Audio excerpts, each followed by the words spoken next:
সপ্তবিংশ খণ্ড, পঞ্চম পরিচ্ছেদ। ডাক্তার সরকারকে উপদেশ।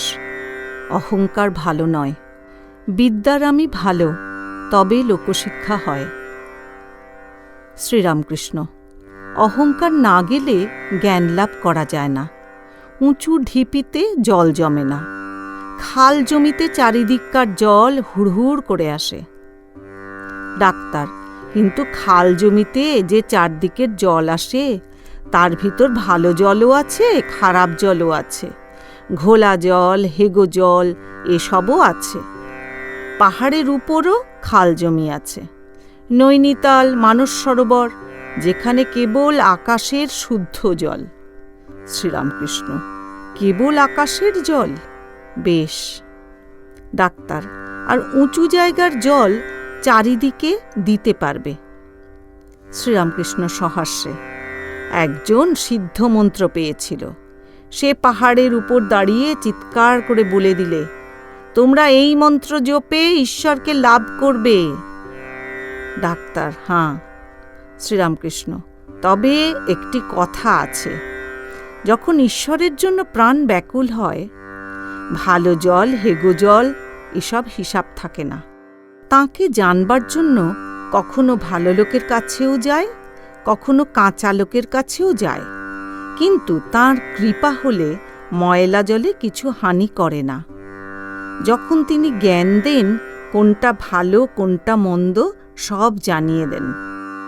পাহাড়ের উপর খাল জমি থাকতে পারে, কিন্তু বজ্জাত আমি রূপ পাহাড়ে থাকে না। বিদ্যার আমি, ভক্তের আমি যদি হয়, তবেই আকাশে শুদ্ধ জল এসে জমে। উঁচু জায়গার জল চারিদিকে দিতে পারা যায় বটে, সে বিদ্যার আমি রূপ পাহাড় থেকে হতে পারে। তাঁর আদেশ না হলে লোকশিক্ষা হয় না। শঙ্করাচার্য জ্ঞানের পর বিদ্যার আমি রেখেছিলেন লোকশিক্ষার জন্য। তাঁকে লাভ না করে লেকচার, তাতে লোকের কি উপকার হবে? নন্দনবাগান ব্রাহ্ম সমাজে গিয়েছিলাম। তাদের উপাসনার পর বেদিতে বসে লেকচার দিলে, লিখে এনেছে। পড়বার সময় আবার চারিদিকে চায়, ধ্যান করছে তা একবার আবার চায়। যে ঈশ্বর দর্শন করে নাই, তার উপদেশ ঠিক ঠিক হয় না। একটা কথা যদি ঠিক হলো, তো আর একটা গোলমেলে হয়ে যায়। সমাধ্যায়ী লেকচার দিলে, বলে ঈশ্বর বাক্য মনের অতীত, তাতে কোনো রস নাই। তোমরা প্রেম ভক্তিরূপ রস দিয়ে তাঁর ভজনা করো। দেখো, যিনি রসস্বরূপ, আনন্দ স্বরূপ, তাঁকে এইরূপ বলছে। এ লেকচারে কি হবে? এতে কি লোকশিক্ষা হয়? একজন বলছিল, আমার মামার বাড়িতে এক গোয়াল ঘোড়া আছে। গোয়ালে আবার ঘোড়া, সকলের হাস্য। তাতে বুঝতে হবে ঘোড়া নাই। ডাক্তার সহাস্যে। গরুও নাই। সকলের হাস্য।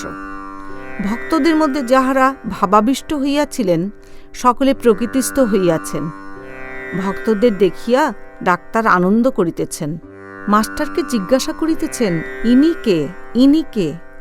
পল্টু, ছোট নরেন, ভূপতি, শরৎ, শশী প্রভৃতি ছোকরা ভক্তদিগকে মাস্টার এক একটি করিয়া দেখাইয়া ডাক্তারের কাছে পরিচয় দিতেছেন।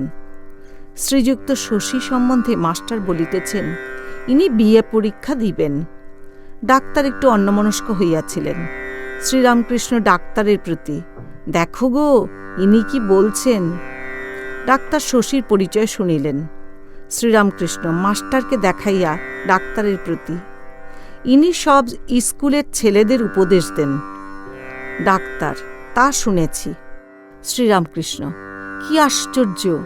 আমি মূর্খ, তবু লেখাপড়াওয়ালারা এখানে আসে, এ কি আশ্চর্য! এতে তো বলতে হবে ঈশ্বরের খেলা। আজ কোজাগর পূর্ণিমা, রাত প্রায় 9টা হইবে। ডাক্তার 6টা হইতে বসিয়া আছেন ও এই সকল ব্যাপার দেখিতেছেন। গিরিশ ডাক্তারের প্রতি, আচ্ছা মশাই, এরকম কি আপনার হয়? এখানে আসবো না করছি, যেন কে টেনে আনে। আমার নাকি হয়েছে, তাই বলছি। ডাক্তার: তা এমন বোধ হয় না, তবে হার্টের কথা হার্টই জানে। শ্রীরামকৃষ্ণের প্রতি: আর এসব বলাও কিছু নয়।